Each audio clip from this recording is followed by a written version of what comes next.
आपरितोषाद् विदुषां न साधु मन्ये प्रयोग विज्ञानम् बलवदपि शिक्षितानाम् आत्मन्य प्रत्ययं चेतः। सुरभारत्यां सुगुम्फितां प्रयोगरूपां सर्वतः सुसंस्कृतां वार्तावली संहितामादाय अभिवादन पुरस्सरम् उपस्थितः अहमत्र गवीषद्विवेदी। शिक्षितानां विदुषां सुहृदाञ्च स्वागताय अत्र अहं सत्यप्रिया अपि अभिवादनाञ्जलिं प्रस्तौमि। सत्यप्रिये, नूतनः अङ्कः एषः महता यत्नेन सिद्धः खलु, परं दर्शकानां हृत्सु आनन्दं किं वा ज्ञानं जनयिष्यति एषः? व्यर्थम् एव चिन्तयति भवान्। प्रयत्नः तु कृतः खलु वार्तावली गणेन। अस्माकं विवेकिनः दर्शकाः अवश्यम् औत्सुक्येन पश्यन्तः सन्ति, उत्सुकाः च सन्ति अद्यतनं नवं सुभाषितं श्रोतुम्। नूनमेव गुणदोषख्यापकं वादिनः शक्ति संसूचकं च अद्यतनं सुभाषितम् अत्र अस्ति भवतां समक्षम्। दोषानपि गुणीकर्तुं दोषीकर्तुं गुणानपि शक्तो वादी न तत्तथ्यम्। दोषा गुणा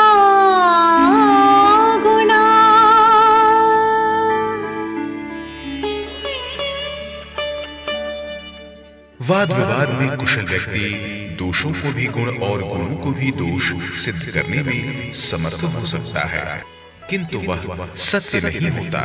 दोष दोष ही है और गुण गुण ही है।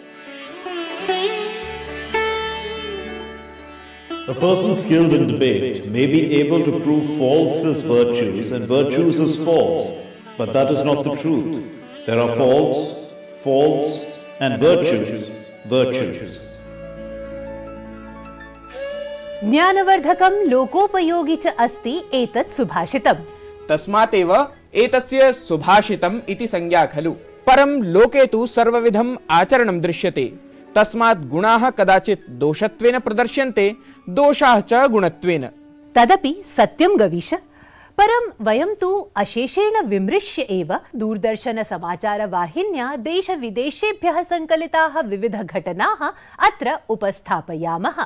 केवलं वृत्तं पूर्णं वृत्तम् इति उद्देश्यं लक्ष्यीकृत्य कथा प्रवाहे तर्हि प्रस्तुमः प्रवाहि वार्ताः। वाराणसीतः डिब्रूगढ़पर्यन्तं विश्वस्य दीर्घतमं नदीयानं प्रधानमन्त्रिणा सद्भजं समारब्धम्।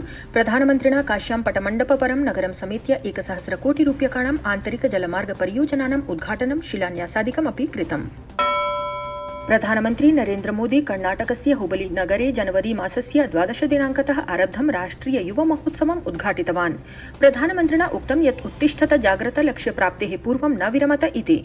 विवेकानन्दवर्योक्तिः भारतस्य युवजनेभ्यः जीवनमन्त्रस्वरूपा इति।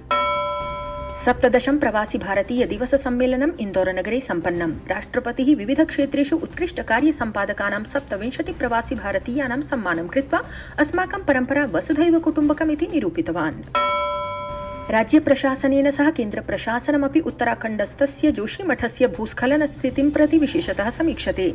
जोशीमठनगरे कस्याश्चिदपि अप्रियघटनायाः निवारणाय राज्य केन्द्रापत् प्रतीकारबलयोः दलानि नियोजितानि सन्ति। सम्प्रति प्रायः 69,100 संख्याकानां कुटुम्बानां शतशः जनाः स्थानान्तरिताः सन्ति।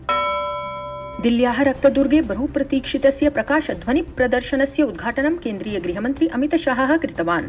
जय हिन्द इति शीर्षकेण एतस्य नूतनावतारस्य प्रकाशस्य ध्वनि प्रदर्शनस्य च 17 शताब्द्याः आरभ्य वर्तमानकालपर्यन्तं भारतस्य इतिहासस्य शौर्यस्य च नाटकीयं प्रदर्शनं कृतमस्ति। पूर्व केन्द्रीय मन्त्री अथ जदयू इत्येतस्य दलस्य वरिष्ठनेतुः शरद यादवस्य दिल्ल्यां निधनम् अभूत्। सः 75 वर्षीयः आसीत्। शरद यादवः पूर्वप्रधानमन्त्रिणः अटल बिहारी वाजपेयी वर्यस्य नेतृत्वपरे प्रशासने मन्त्रिरूपेण अपि कार्यं कृतवान्। महार्घतायाः विषये प्रशासनपक्षतः जनसामान्यार्थं तुष्टिः अवाप्ता अस्ति। विगतैकवर्षे क्षुद्रक महार्घतामितिः प्रतिशतं 5.72 यावत् न्यूनीकृता अस्ति। पूर्वं नवम्बर मासे मितिः एषा प्रतिशतं 5.88 इति आसीत्। वस्तुतः सम्प्रति समग्रम् एव विश्वं महार्घता पीडितम् अस्ति। अफगानिस्तानस्य राजधान्यां काबुल नगरे विस्फोटने प्रायः 20 जनाः मृताः, बहवः जनाः च व्रणिताः जाताः। एषा घटना विदेशमन्त्रालयस्य बहिः अभवत्। भारतीयः ज्ञानराशिः अद्भुतः। ऋषिभिः कृता कालगणना तस्य प्रमाणभूता अस्ति। कियत् उन्नतम् आसीत् खगोलशास्त्रीयम् अध्ययनम् अस्मत् पूर्वजानाम्। आम्, तादृशम् अध्ययनं पुनः भवतु। तदर्थं भारतीय ज्ञान परंपरा नाम्ना भारतीय विद्यानां पुनरुज्जीवनाय यत्नः प्रवर्तते। प्रविधि संस्थानेषु अपि एषः प्रयासः दृश्यते अधुना। तादृशम् एव निदर्शनं प्रस्तुतम् अस्ति खडगपुरस्थितेन भारतीय प्रौद्योगिकी संस्थानेन, येन भारतीय कालगणनाधारिता दिनदर्शिका प्रकाशिता अस्ति। दर्शकाः आयान्तु अवलोकयामः एतस्मिन् प्रसंगे विशिष्टं वृत्तम्।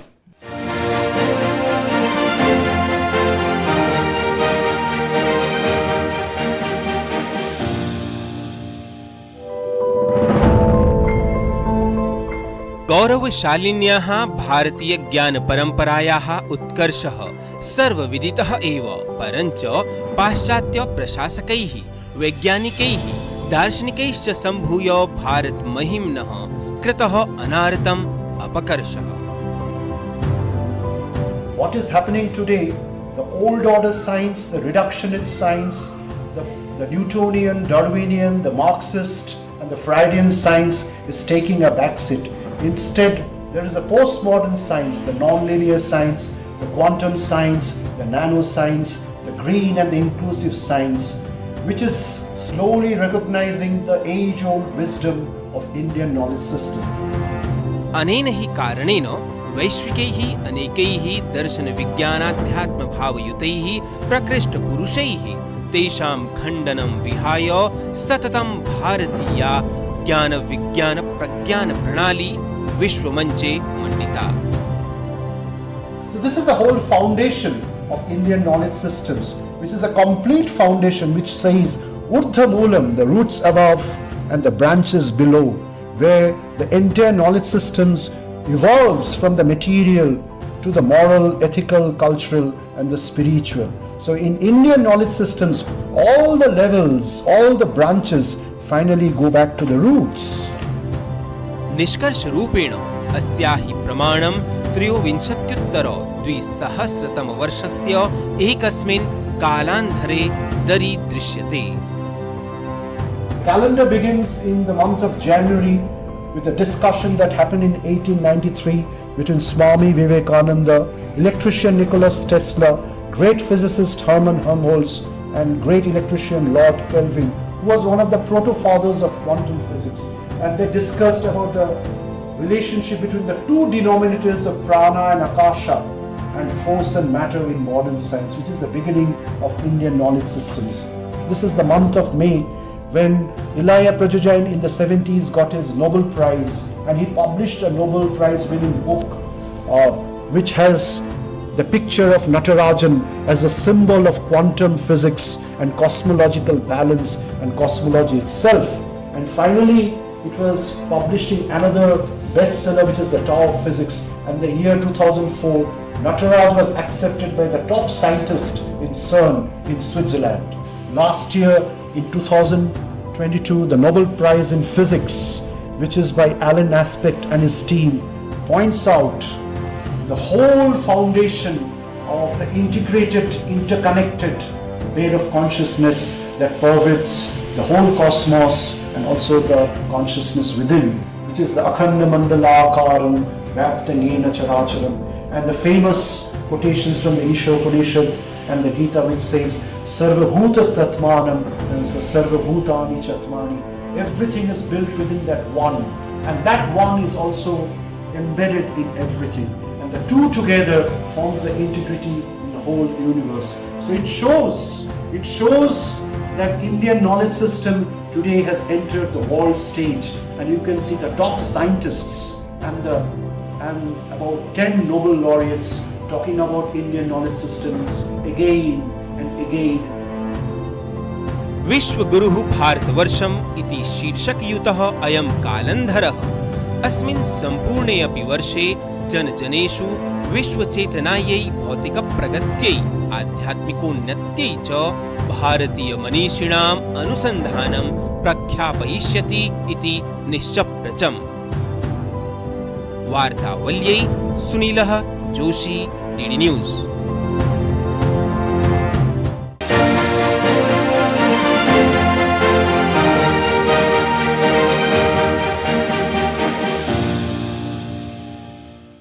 जीवतात् भारतीया ज्ञानपरम्परा सदा उपास्याः च एतस्याः ज्ञानपरम्परायाः संरक्षकाः प्रसारकाः च आचार्याः। अधुना एतादृशानाम् आचार्याणामेव संवादं श्रोतुं कल्पितं त्रिज्या प्रभागं यावत् सम्प्राप्ताः वयम्। सत्यप्रिये, कः विद्वान् अस्ति अद्य संवादातिथिः? यः खलु वैदिकशिक्षायै प्रथितयशाः विविधशास्त्रेषु नदीष्णः गुरुकुलपद्धत्याः संरक्षकः अथ च गुरुकुलकाङ्गडी विश्वविद्यालयस्य कौलपत्यं निर्वहति। ज्ञातम्। आयान्तु दर्शकाः, कुलपतिना आचार्येण सोमदेव शतांशुवर्येण सह साधितं संवादम् आस्वादयामः।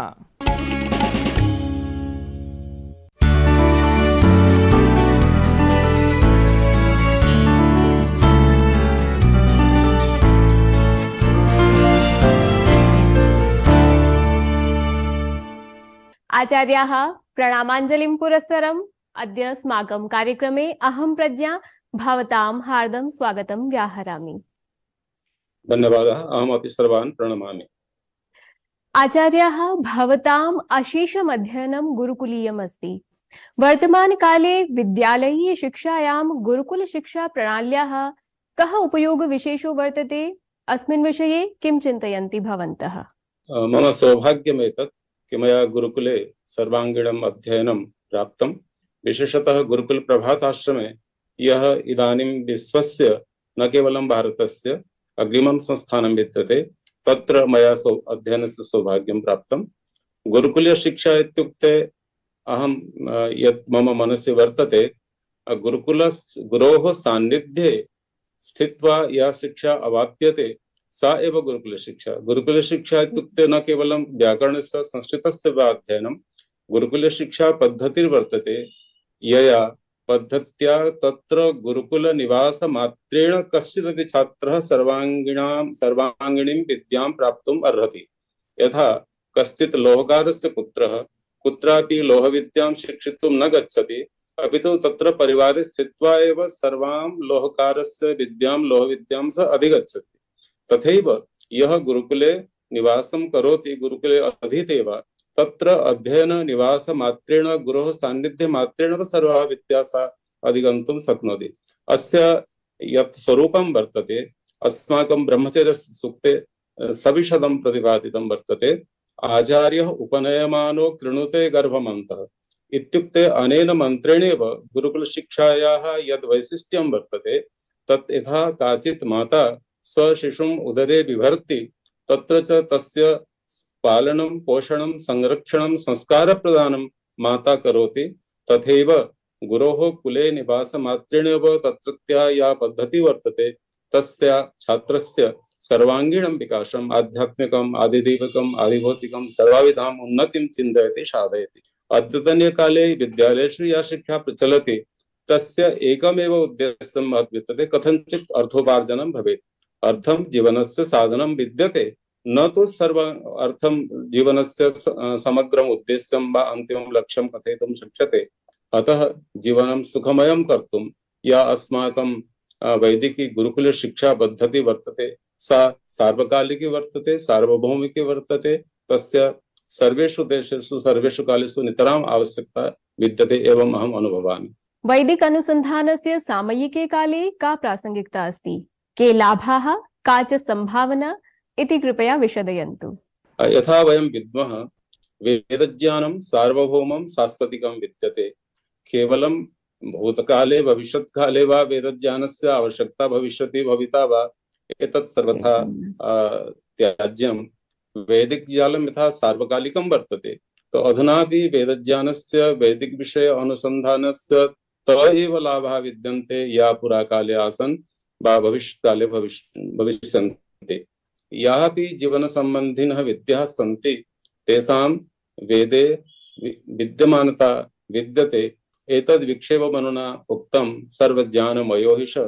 अधुना अहं विगतदिवसेषु पठन् आसम्, यदा अस्माकं नासा संस्थानेन मंगलग्रह प्रति अंतरिक्षयानं प्रेषितं, तत्र तस्य योजनातः पूर्वं ते आगत्य वाराणस्यां ये सूर्यसिद्धान्तस्य वा आर्यभट्ट्यादि ग्रन्थानां ये विशेषज्ञातारः आसन्, तेषां सविधे स्थित्वा तेषां ग्रन्थानां सर्वाङ्गीणम् अध्ययनं कृत्वा भौमग्रह मंगल ग्रह वा कदा कुत्र वर्तते, कथं तत्र यानं प्रेषयिष्यते, एतत् सर्वं चिन्तयित्वा तेषां योजना प्रारब्धा। एतत्तु सामान्य उदाहरणमात्रं विद्यते। वेदसम्बन्धिन्यः यापि विद्या वर्तन्ते ते ताः विद्या नूनं सर्वदा सर्वमानवेभ्यः सर्वजनेभ्यः हितकारिण्यः सन्ति। अतः वेदानुसन्धानक्षेत्रे यावदपि कार्यं क्रियते करिष्यते वा तत्सर्वम् अल्पमेव भविष्यति। अन्यच्च एक उदाहरणम् अहं स्मरामि। तत्र सूर्यसिद्धान्ते एव भूभग यन्त्रस्य वर्णनं विद्यते। तत् एकं यथा कथञ्चित् हस्तादीना सञ्चालयित्वा तत् पुनः विना कस्यापि कामपि ऊर्जां विना ऊर्जां तद् यानं सततं चालयितुं वयं शक्नुमः। एकदा प्रारब्धम् अस्माभिः कथञ्चित् पुनः तस्य सञ्चालनाय अन्य कस्यापि शक्तेः आवश्यकता न भवति। तो मन्ये अस्मिन्नपि वैज्ञानिककाले एतादृशस्य यन्त्रस्य केनापि आविष्कारः न कृतः इति अहं स्मरामि। तो एवं विधानि बहुविधानि विज्ञानानि अस्माकं ग्रन्थेषु विद्यन्ते। तेषां विवेचनं तेषु विषयेषु शोधकार्यं नितराम् आवश्यकं वर्तते, अहम् एवं चिन्तयामि।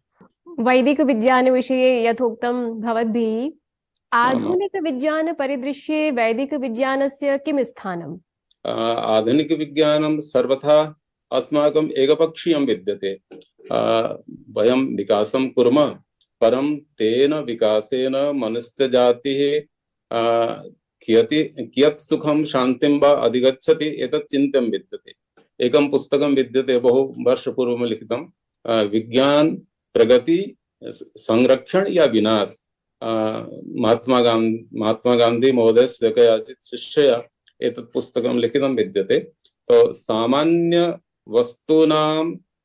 सामान्य वस्तुतः आरभ्य परमाणु विज्ञान पर्यन्तं यद् विज्ञानं विद्यते तेषां के लाभाः का क्षतयः एते सर्वे विषयाः तत्र विस्तरशः चर्चिताः सन्ति। यथा सामान्य वयं प्रतिदिनं क्लोरीन माध्यमेन क्लोरीन रासायनिकं जले मेलयित्वा अस्माकं नगर पालिका अधुनापि अस्माकं जलम् आपूर्तयति। परं क्लोरीन रासायनिकं शरीरस्य कृते कियत् हानिकारकं वर्तते एतद् वयं सर्वे सुतरां विद्मः। पुनरपि अधुनापि तत् प्रयुज्यते। तेन माध्यमेन अनेक प्रकारकाः रोगाः, कर्कटादि रोगाः जायन्ते। अपरत्र अस्माकं कृषिविज्ञानं वर्तते, पारसरादि कृषिशास्त्रं विद्यते। तत्र गोमय गोमूत्रादीनाम् उपयोगेन, प्राकृतिक उर्वरकाणाम् उपयोगेन कथम् अमृतयुक्ता कृषि सस्यादि उत्पादनं कर्तुं शक्यते एतत् तत्र सविस्तरं प्रतिपादितं विद्यते। संक्षेपेण वक्तुं शक्यते यदस्माकं वैदिकं विज्ञानं वर्तते तत् चिरकालिकं वर्तते, सर्वहितकारकं वर्तते, सर्वथा हानिरहितं विद्यते। अतः अस्मिन् क्षेत्रे वैदिक विज्ञानस्य महती आवश्यकता विद्यते। वैदिक शब्दानां संस्कृत वाङ्मयानां प्रत्येकः सर्वेपि शब्दाः ज्ञान विज्ञानमयाः विद्यन्ते।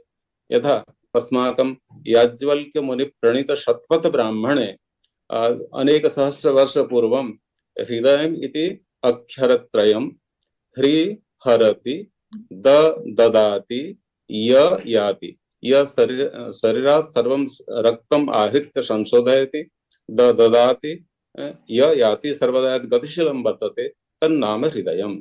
एवं सर्वेपि शब्दाः सन्ति, ते सर्वे ज्ञानविज्ञानमयाः सन्ति। तेषाम् अध्ययनं विवेचनं नूनं स्यात्। और यद् वैदिक विज्ञानं वर्तते तत् सर्वहितकरं सहजं सरलं च विद्यते। निश्चप्रचं सर्वज्ञानमयो हि सः। आचार्याः, गुरुकुल काङ्गडी विश्वविद्यालयस्य उन्नत्यै के प्रयासाः आवश्यकाः? कुलपतित्वेन भवन्तः किं मन्वते? मम सौभाग्यम् एतत्। अहं विगत 32 वर्षेभ्यः अत्र अध्यापयामि। यथा वयं सर्वे विद्मः अमरहुतात्मना स्वामी श्रद्धानन्देन तस्मिन् काले माने इतः 21-शतवर्षपूर्वं 1919 अस्य गुरुकुलस्य स्थापना कृता आसीत्। गुरुकुलस्य स्थापना एक समग्र क्रान्तिरूपेण आसीत्। राजनीतिक क्रांति, सामाजिक क्रांति, आर्थिक क्रांति, सांस्कृतिक परिवर्तनस्य क्रांति। तदानीं समाजे यापि समस्याः सन् तासां समस्यानाम् उन्मूलनाय स्वामी श्रद्धानन्देन अस्य गुरुकुलस्य स्थापना कृता आसीत्।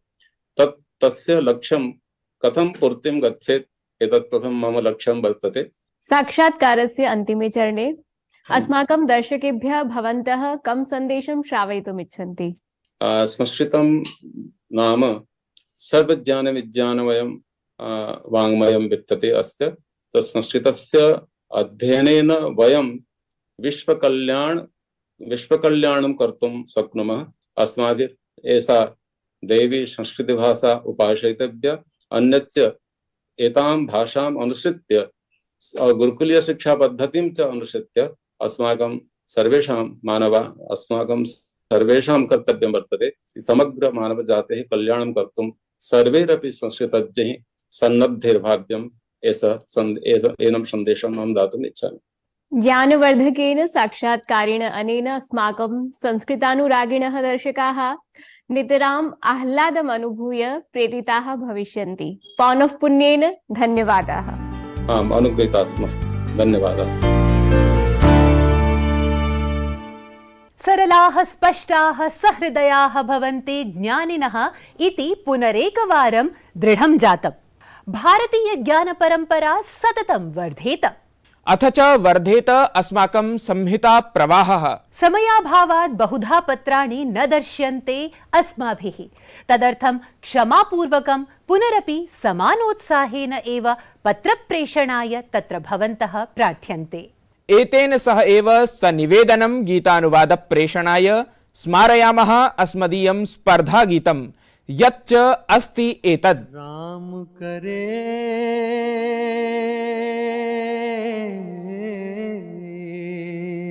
हो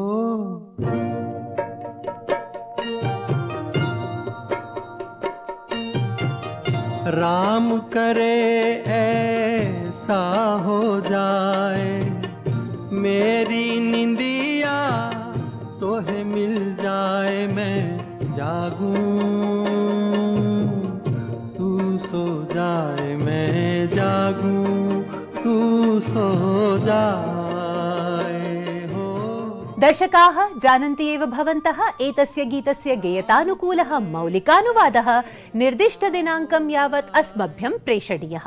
संहिताक्रमः एषः अन्तम् आगतः। अधुना विरामवेलायां सत्यां तत्र भवद्भ्यः मकर संक्रांति पर्वणः शुभकामना पुरस्सरम् अनुमत्यै प्रार्थयामः। मेलिष्यामः च अग्रिमे अंके। भवतु तावत् मङ्गलम्। नमो नमः। लोहित्यतीरयु विरजना वयमरननैव भयम् लोहित्यतीरयु युवजना वयमरननैव भयम् मुक्ति मेध्ये महद्हव्यै मुक्ति मेध्ये महद्हव्यै स्फुलिङ्गै साग्निभै पुरोहितो यदि सपादि भवति पुरोहितो यदि सपादि भवति त्रासेन मूर्छिता वयं स्वरुधिरै भूया बलिदानै वयं स्वरुधिरै भूया बलिदानै समग्रगामिना समरजया समग्रगामिना समरजया लोहित्यतीरयु विरजना वयमरननैव भयम् लोहित्यतीरयु युवजना वयं मरननैव भयम्।